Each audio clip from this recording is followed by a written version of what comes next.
भगवान श्री कृष्ण बताते हैं कि तुलसी के पास दीपक जलाते समय मनुष्य को कौन से मंत्र बोलने चाहिए जिससे कि उन्हें अत्यधिक फल की प्राप्ति हो सके। तो इस कथा में हम जानेंगे कि दीपक किस समय जलाना चाहिए और कौन से मंत्रों का उच्चारण करना चाहिए। वीडियो को लाइक और चैनल को सब्सक्राइब जरूर कर लें। दोस्तों, एक समय की बात है, देवी सत्यभामा भगवान श्री कृष्ण के पास आकर उनसे पूछने लगती है, हे स्वामी, मेरे मन में कुछ प्रश्न उठ रहे हैं, कृपया आप मेरा मार्गदर्शन करें। तभी भगवान श्री कृष्ण बोले, हे देवी, तुम्हारे जो भी प्रश्न है बताओ, तुम्हारे सभी प्रश्नों का निवारण करने में मुझे अति प्रसन्नता होगी।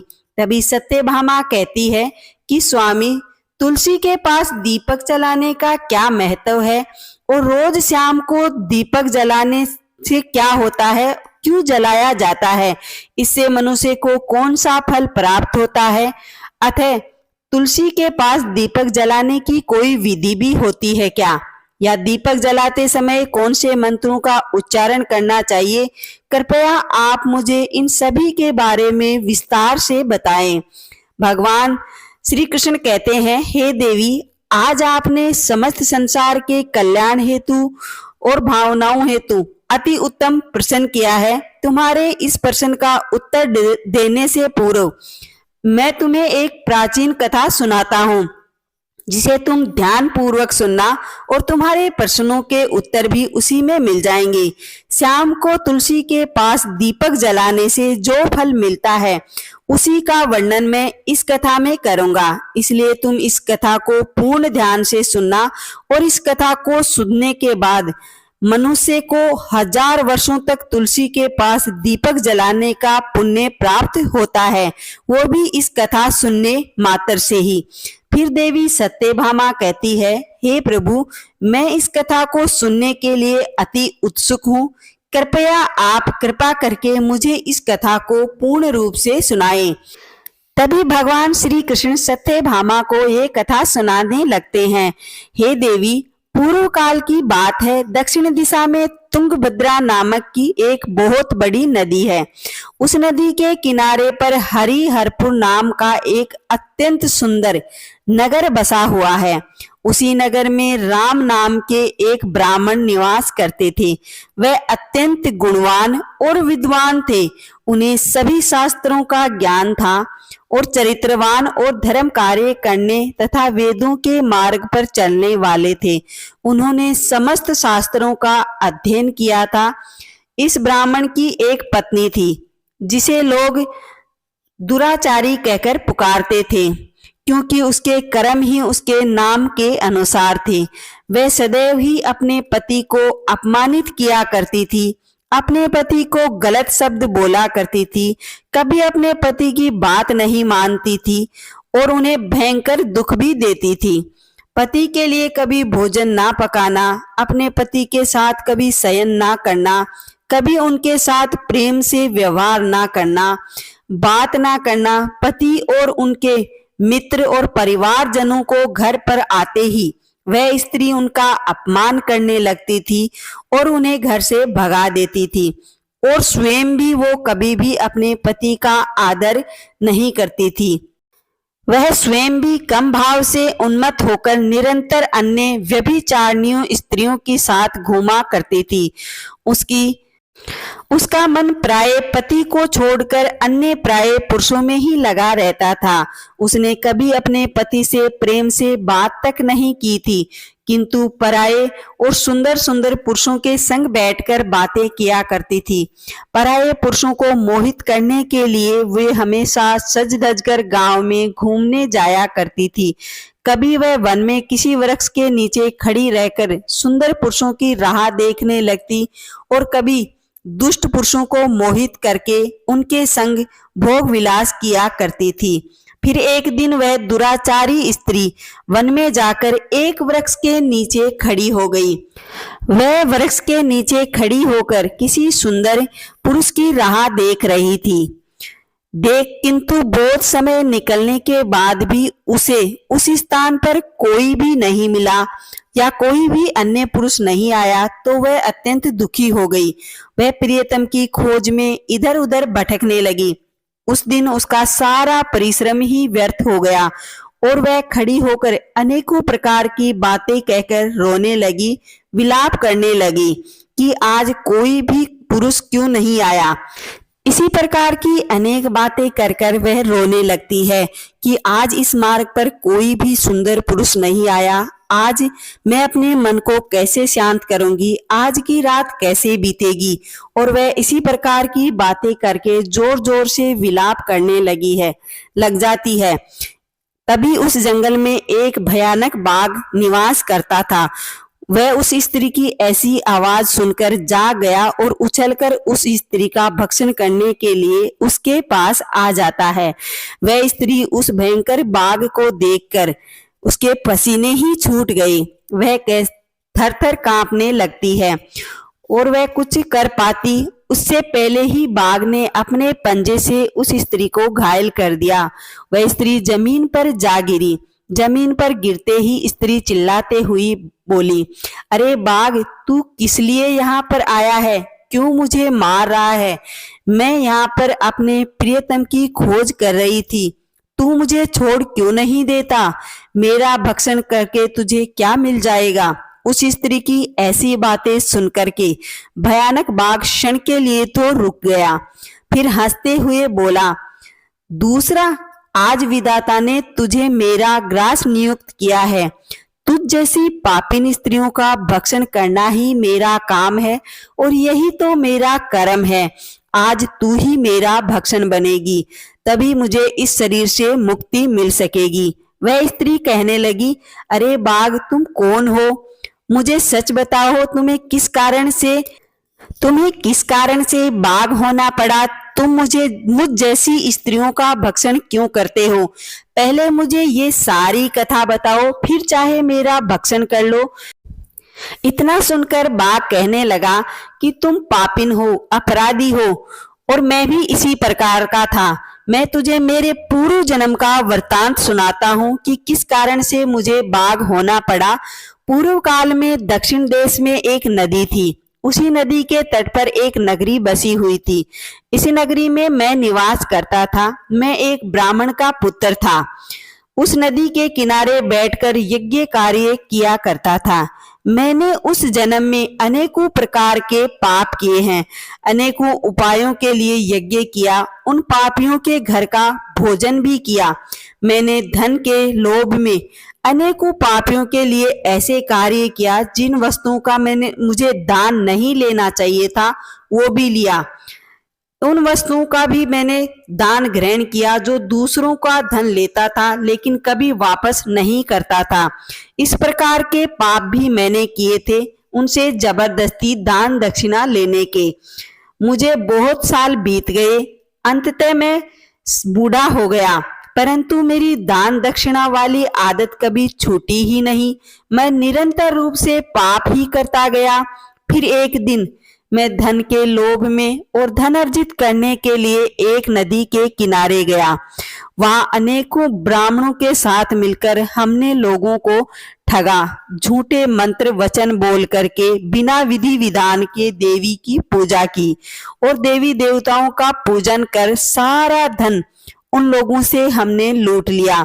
फिर उसी स्थान पर एक सांप ने मेरे पैर पर काट लिया और मैं वहीं मूर्छित होकर गिर पड़ा।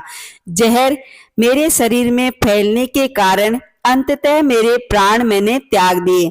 उसी समय जब प्राण निकले तो यम के 2 दूत आए और मुझे वहां से यमपुरी ले गए। वहां पर यमराज ने चित्रगुप्त से कहा कि इसके कर्मों का लेखा जोखा निकालें।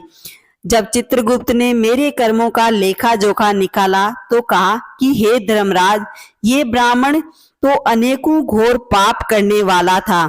दूसरों से झूठ कहकर धन लूटता था, किसी का धन ले लेने पर उसे वापस नहीं करता था, बिना विधि विधान के पूजा करता था और जिन लोगों के लिए पूजा नहीं करनी थी उनके लिए भी इसने पूजा की।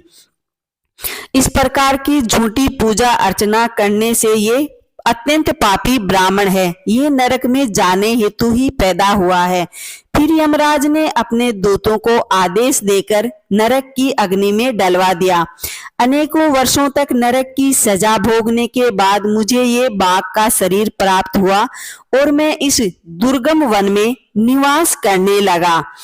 मैं अपने पूर्व जन्मों के पाप को याद करके कभी महात्मा, साधु पुरुष, सती स्त्रियों का भक्षण नहीं करता हूँ।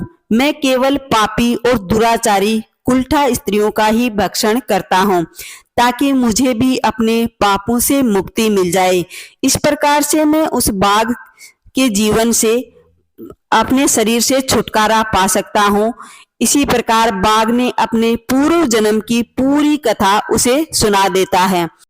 बाघ कहता है, हे ब्राह्मणी, तू पापन है, तेरे कर्म ही ऐसे हैं। तू कुलठा दिखाई देती है, अपने पति को छोड़कर तू पराये पुरुषों के साथ रहती है, भोग विलास करती है, इसलिए आज तू मेरा ग्रास अवश्य ही बनेगी। इतना कहकर ही बाघ ने अपने तीक्ष्ण नाखूनों से उस पापी स्त्री के टुकड़े टुकड़े करके उसे खा लिए। फिर उसी स्थान पर यम के 2 दूत प्रकट हुए और उस स्त्री को उठाकर यमपुरी ले गए। वहां पर उसे यमराज के सामने खड़ा किया गया। फिर चित्रगुप्त ने उस स्त्री के कर्मों का लेखा जोखा निकालने के लिए कहा गया। लेखा जोखा देख धर्मराज कहता है, ये स्त्री तो अत्यंत पापिन है, इसने घोर पाप किया है। कभी भी अपने पति की आज्ञा का पालन तक नहीं किया है, कभी अपने पति की सेवा नहीं की है, कभी अपने बड़ों का मान सम्मान नहीं किया, कभी उनसे प्यार से बात नहीं की, कभी उनको खाना परोस कर नहीं दिया और आने जाने वालों के साथ भी बड़ा ही गलत व्यवहार किया करती थी। सो स्त्री को किस प्रकार की सजा दी जाए, आप ही तय करें धर्मराज जी। तभी धर्मराज जी कहते हैं कि इसे अग्नि कुंड में फेंकवा दो, जिसमें उस ब्राह्मण को डाला था जिसने ऐसा पाप किया था। इसके बाद से ही उसे अनेक वर्षों तक अलग अलग नरक भोगने पड़े। इसके बाद वह स्त्री पुनः पृथ्वी लोक पर आकर चांडाल के रूप में उत्पन्न हुई।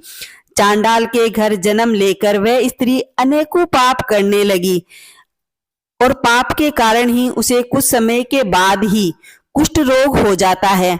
कुष्ठ रोग जैसी भयंकर बीमारी और रोग की पीड़ा सहन नहीं कर सकी और उसका इसी प्रकार से शरीर जलने लगता कुष्ठ रोग से और नेत्रों में भी पीड़ा होने लगी। ये दुख बड़ा असह्य था। वह दिन बिताने लगी। फिर एक दिन तीर्थ के स्नान करने के उद्देश्य से यमुना चली गई। वहां जाकर वह आश्रम में निवास करने लगी। वहीं पर एक तुलसी का पौधा था। अन्य स्त्रियां सभी मिलकर तुलसी के पौधे के पास दीपक जलाया करती थी। दीपक जलाकर मंत्रों का उच्चारण किया करती थी। वह भी उन्हें दीपक जलाते हुए देख करके वह चांडाल भी स्वयं तुलसी के पास जाती है और अन्य स्त्रियों की भांति ही तुलसी के पौधे के पास दीपक जलाती है। फिर उसी रात उस स्त्री को हृदयघात के कारण मृत्यु हो जाती है। यमराज के दूत उसे ले जाने लगे। वहां पर प्रकट होते हैं। तभी भगवान विष्णु के दूत भी वहां आकर प्रकट होते हैं। जैसे ही यमराज के दूत बांध कर ले जाने लगे, भगवान विष्णु के पार्षद उस स्थान पर आकर उन्हें रोक देते हैं और कहने लगे कि ये स्त्री पाप भोगने के योग्य नहीं है, इसे तुम छोड़ दो। ये स्त्री नरक जाने के योग्य तो है ही नहीं। तुम किसके आदेश से ऐसा अधर्म कर रहे हो? तभी यम के दूत कहते हैं कि इनके पापों के कारण ही यमराज ने इसे यमपुरी लाने के आदेश दिए हैं। तभी भगवान विष्णु के दूत कहते हैं कि अब इसका कोई पाप नहीं है, इसे जो सजा मिलनी थी वो मिल चुकी। अब इसे स्त्री को नरक नहीं ले जा सकते। ये भगवान विष्णु की भक्त है। इसने कल शाम को ही तुलसी के पास दीपक जलाया, जिसके कारण इसके समस्त पाप नष्ट हो गए। इसलिए अभी ये नरक भोगने के योग्य नहीं है। ये स्वर्ग जाने की अधिकारी बन चुकी है। पार्षदों की बात सुनकर उन यमदूतों ने उस स्त्री को वहीं छोड़ दिया और जाकर के धर्मराज से सभी कह सुनाई और सारा वृतांत बताते हुए कहने लगे कि भगवान विष्णु के पार्षद उस स्त्री को दिव्य विमान में बिठाकर स्वर्गलोक ले गए। भगवान श्री कृष्ण कहते हैं कि देवी सत्यभामा इसी प्रकार से तुलसी के पास केवल दीपक जलाने मात्र से ही मनुष्य के सभी पाप नष्ट हो जाते हैं। हिंदू धर्म में तुलसी को देवी का दर्जा दिया गया है। जो स्त्री नित्य शाम को और सुबह यानी प्रातः काल तुलसी के पास दीपक जलाती है वह सौभाग्यशाली बनती है। पूर्व जन्म के सभी पाप नष्ट हो जाते हैं, सुख समृद्धि की प्राप्ति होती है। रोज तुलसी के पास दीपक जलाते समय इन मंत्रों का उच्चारण करना चाहिए। ओम तुलसी देव्यै च विद्महे विष्णु प्रियाय च धीमहि तन्नो वेदो प्रचोदयात्। श्री कृष्ण कहते हैं कि हजारों अमृत के घड़ों से नहलाने पर भी श्री हरि को इतनी तृप्ति नहीं मिलती जितनी वह मनुष्य के द्वारा तुलसी को एक पत्ता चढ़ाने से भी उन्हें प्राप्त हो जाती है। 1,00,000 गौ दान से मानव को जो फल प्राप्त होता है वही फल उसे तुलसी के पत्र के दान से भी मिल जाता है। जो मृत्यु के समय अपने मुख में तुलसी पत्र का जल पी लेता है वह संपूर्ण पापों से मुक्त हो जाता है और भगवान श्री कृष्ण के धाम को जाता। दोस्तों, हमारे तुलसी धर्म की ये वीडियो आपको कैसी लगी? वीडियो को लाइक और चैनल को सब्सक्राइब जरूर करिए। कमेंट में जय मां लक्ष्मी लिखे। भगवान विष्णु की कृपा आप पर हमेशा बनी रहेगी। तुलसी के पौधे की सबसे पहले पूजा भगवान विष्णु जी ने की थी। इसकी पूजा करते हुए कहते हैं कि भगवान श्री कृष्ण कि जब भी तुलसी की पूजा की जाएगी तो उन्हें बैकुंठ की प्राप्ति होगी। तुलसी के कारण ही पवित्रता प्राप्त होती है। पृथ्वी लोक पर जिस स्थान पर भी तुलसी का पौधा होगा उस स्थान पर कभी भी बुराई का वास नहीं होगा। ऐसा स्थान हमेशा ही सबसे अत्यधिक पवित्र रहेगा।